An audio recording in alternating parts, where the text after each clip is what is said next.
জয় এবং আরেকজন হলেন জুনায়েদ আহমেদ পলক। সজীব আহমেদ ওয়াজেদ জয় জুলাই গণঅভ্যুত্থান চলাকালে তৎকালীন প্রধানমন্ত্রীর আইসিটি উপদেষ্টা ছিলেন এবং জুনায়েদ আহমেদ পলক আইসিটি প্রতিমন্ত্রী হিসাবে তৎকালীন সরকারের দায়িত্ব পালন করেছেন।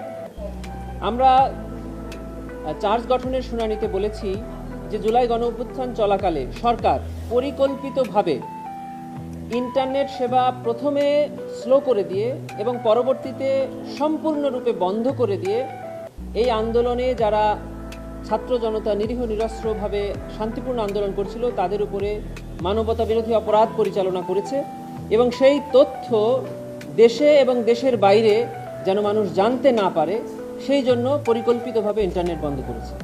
শুধু তাই নয়, এই আন্দোলনকারীরা যেন পরস্পর যোগাযোগ করতে না পারে সেজন্য এই ইন্টারনেট বন্ধ করা হয়েছে।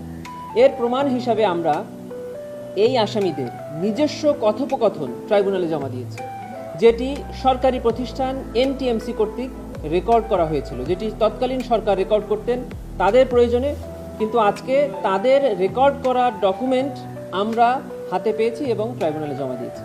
সেই কথোপকথন থেকে পরিষ্কারভাবে দেখা যাচ্ছে যে জুনায়েদ আহমেদ পলক তৎকালীন একজন প্রভাবশালী অ্যাডভাইজারের সাথে মোবাইল ফোনে কথোপকথন করছেন।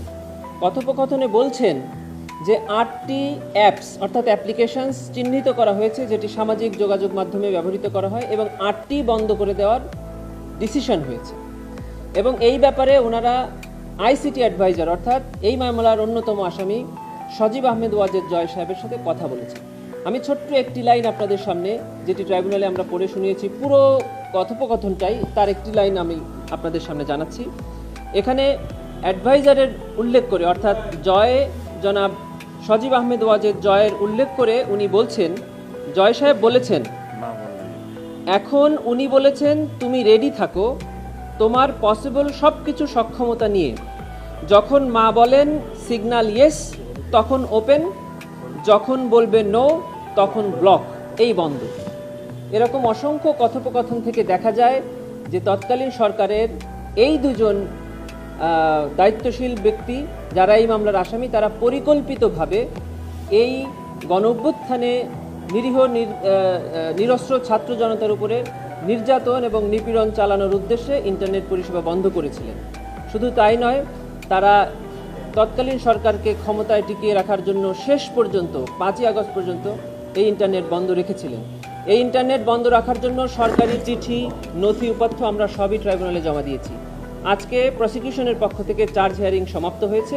আগামী 15ই জানুয়ারি অর্থাৎ বৃহস্পতিবার আসামি পক্ষের ডিসচার্জ হিয়ারিং হবে, তারপরে অভিযোগ গঠন হবে কিনা সেই সিদ্ধান্ত ট্রাইব্যুনালে।